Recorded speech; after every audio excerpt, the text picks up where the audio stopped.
when I think about marriage, right?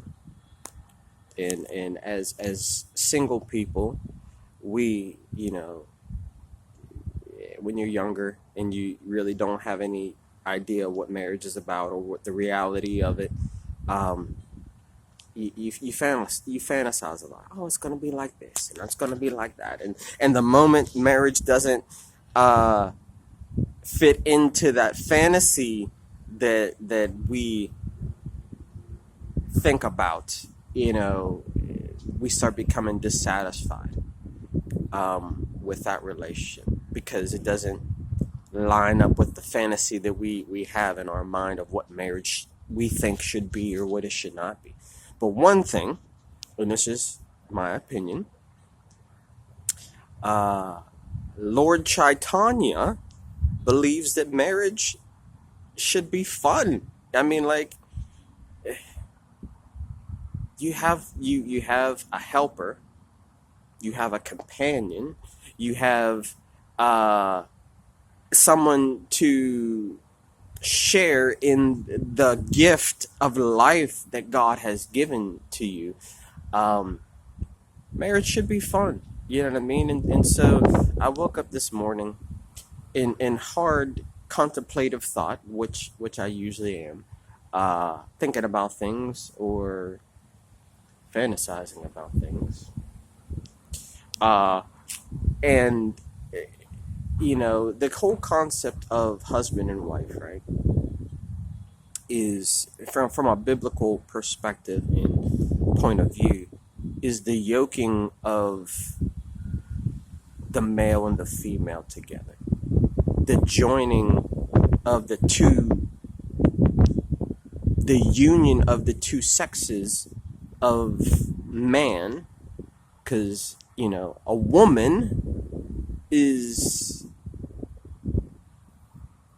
the feminine part of man.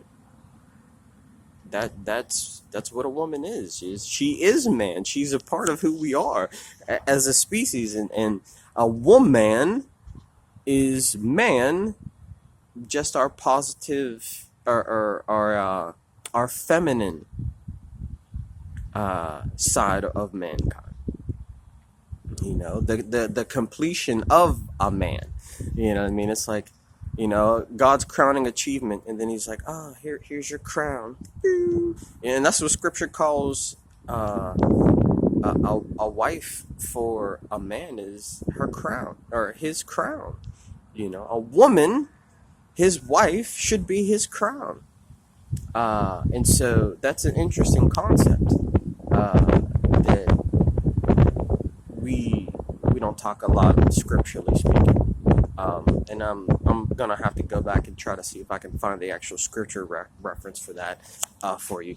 But I woke up this morning, and as a two become one, God unites the male and female parts of mankind together as one. The union of that. We're called to be yoked, right? And unified and pulling and moving in the same direction in life's journey. And I had, in a couple of videos ago, I had mentioned Sarah, how Abram came to her and said, "Hey, God appeared to me. God saying I gotta leave this place where I'm at right now and go to a place he's gonna show me. Where am I gonna go? I don't know. I don't know where I'm going." And God just said go, so I'm gonna go. A man of faith, and his bride followed him. And so I had a game that I thought, and I call the game Yoked. And this is a game that I'm just conceptualizing, so I still got to work out some details. But what if, as a result, as a part of the training to become a husband and the training to become a wife, husbands and wives play a game together. Husbands and wives, you should be playing the games together. You know what I mean? That's a part of the fun and the blessing that hopefully marriages are showing forth. Um, but the game that, as I conceptualize it right now, is called Yoked Together, or maybe Yoked and Surrendered, because the conceptual idea that I have right now in my mind is you take your wife, men take your wives, and you blindfold them. Yeah. You could take them outside in the park, you know what I mean? You could take them uh, at home, you know what I mean, to the grocery store. But the idea is that your wife is blindfolded and she grasps your hand. Okay, you're yoked together, you're unified, you're in physical contact, and you, as the husband, have to lead your wife through the grocery store. We'll use as an example. She's blindfolded.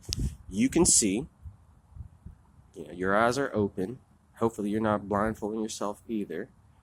But sometimes isn't that the journey of faith? Is you're both blindfolded, going through this existence, holding on to each other, banging your feet off of the tables, and making messes in grocery stores, and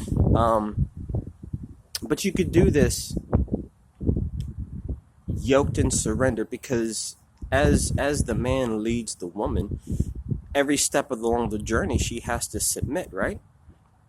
She has to hear his voice. All right, turn to the left about 5 inches. Boom, she bangs her leg. What? Why'd you do that to me? You know what I mean? So there's a lot of trust in this game, but there's also surrender. There's listening, active listening, to the directions and the guidance of your husband, and your husband has to be able to articulate the directions that he wants you to go that's safe for you and not injuring yourself, but a wife has to be surrendered, and that's the idea behind being yoked as a husband and wife. The husband has to lead. There's a lot of women out in this world nowadays who have been so accustomed to leading their own lives, they don't really understand God's design of saying, okay, you're in the driver's seat, let the husband lead you.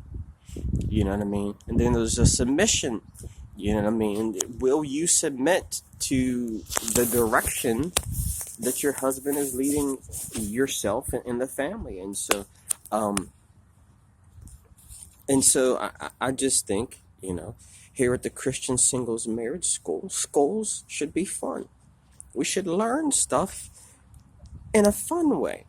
And this is a good game for those of you who want to learn how to be wives in a biblical, God-honoring fashion of submission to your husband.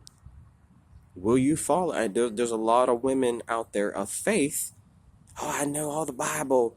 You know what I mean? A man can't tell me anything. That prideful arrogance, believing that you are spiritually advanced over a man, can oftentimes cause women to refuse to submit and honor God through the act of obedience and submission to their husband.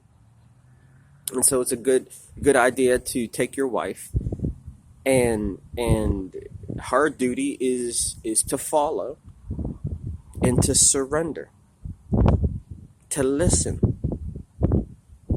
and the husband's job is to lead, and in a spiritual concept, lead them in the direction that leads to life and flourishing and